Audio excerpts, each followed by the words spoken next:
A hulking brute gripping a splintered baseball bat cornered a quiet old man in a dusty diner. He thought he was about to shatter a nobody. He was about to meet Jason Statham. The bell above the door of the Rusty Spoon offered a tired jingle, a sound swallowed almost immediately by the low sizzle from the griddle. The air inside was thick with the comforting, greasy perfume of fried onions and coffee that had been brewing for hours. It was a place suspended in time, a forgotten outpost on a lonely stretch of highway. Sunlight, thick with dancing dust motes, slanted through the grimy windows, illuminating the cracks in the red vinyl of the booths. In a corner booth, away from the few other patrons, a pair of weary truckers nursing mugs, a young family whispering over a shared plate of fries, sat a man who seemed to perfectly blend into the worn-out scenery. He was around 60, with a closely shaved head that caught the dim light. Dressed in a faded, gray Henley shirt and a simple flat cap pulled low, he could have been a retired mechanic, a former factory worker, anyone whose life was etched in the lines around his eyes and the thick, calloused knuckles of his hands. He nursed a black coffee, his gaze fixed on a rusted Ford pickup abandoned in the parking lot, watching the world with a quiet, unwavering stillness. This was Jason Statham, though no one in the Rusty Spoon knew it. His tranquility wasn't one of peace, but of profound control, a disciplined calm forged in a life far removed from this roadside sanctuary. Every subtle shift of a customer, every clink of cutlery, registered in his peripheral awareness. It was a habit as ingrained as breathing. He was simply waiting for his steak and eggs, a moment of anonymous respite in a long journey. The diner's fragile peace was shattered when the door flew open, slamming against the inside wall with a crack that made everyone jump. The bell shrieked in protest. 4 men swaggered in, but all attention was immediately captured by their leader. He was a mountain of a man, his massive shoulders barely clearing the doorway. A faded leather vest strained across a chest built like a barrel, revealing arms covered in crude, prison-style tattoos. A jagged scar sliced through his left eyebrow, giving his face a permanent snarl. He was Wreckage, and he carried his name like a threat. In his right hand, he held a wooden baseball bat, its surface scarred with nicks and a long, splintered crack near the top. He tapped it idly against his thigh, the rhythmic thud a promise of violence. His 3 followers fanned out behind him, pale imitations of his menace. Wreckage's eyes scanned the room, dismissing the truckers and the family with a sneer. Then his gaze locked onto the lone man in the corner booth. He saw the flat cap, the quiet demeanor, and registered weakness. He saw a target. He stomped towards the booth, his heavy boots echoing on the linoleum floor. "Problem, old man," he growled, his voice a low rumble. He stopped at the table, his enormous frame casting a shadow over Statham. Statham slowly lifted his gaze from his coffee cup, his eyes calm and clear. "Not that I'm aware of." Wreckage smirked, a cruel twisting of his lips. "You were staring at me," he accused, tapping the end of the baseball bat on the tabletop. The coffee cup vibrated with each sharp thud. "I don't like it when people stare at me. Makes me think they got a death wish." Statham didn't flinch. "I was looking out the window," he stated simply, his tone even. "You just happened to get in the way." The response, devoid of fear, seemed to infuriate Wreckage more than any defiance could. His smirk vanished. "You think you're a comedian?" he snarled, leaning in closer, the sour smell of stale beer washing over the table. "I'm the only one who tells jokes around here.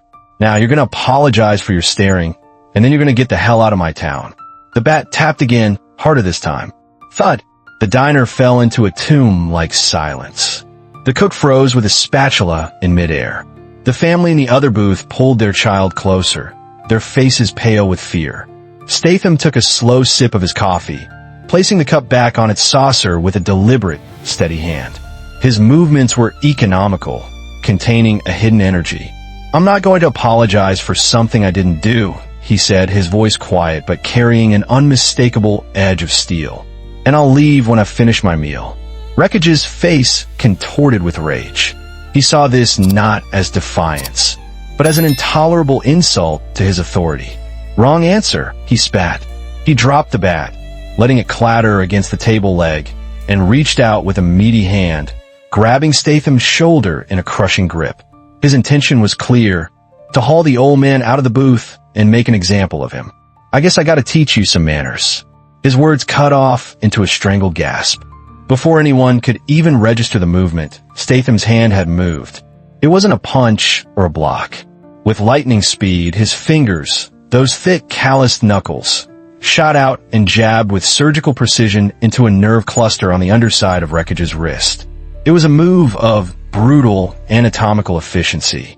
A jolt of pure, white-hot agony shot up Wreckage's arm. His nervous system screamed.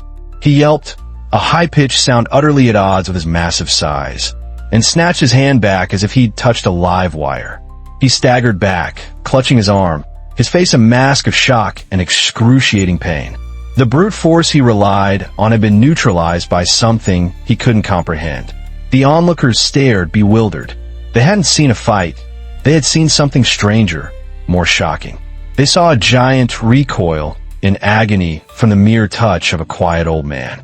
The power dynamic in the room didn't just flip, it shattered. Wreckage, breathing heavily, stared at Statham, his eyes wide with a mixture of fury and a dawning, terrifying confusion. The man in the flat cap was no longer a victim. He was a threat. "You broke my wrist," Wreckage howled, cradling his arm, the initial shock giving way to pure, unadulterated rage. Humiliated and in pain, his mind defaulted to its only setting, overwhelming violence. With a roar, he lunged for the fallen baseball bat. His followers, spurred into action by their leader's cry, finally charged. One lunge from the left, another from the right. It was a fatal mistake. Statham moved with a fluidity that defied his age. As the first thug threw a wild punch, Statham didn't just dodge. He exploded upwards. He shoved the entire booth table with his legs, sending it careening into the charging man's midsection. The man folded with a grunt, crashing into a neighboring table. Simultaneously, Statham pivoted. He grabbed the still-hot coffee pot from his table and, in one seamless motion, flung its contents at the second attacker.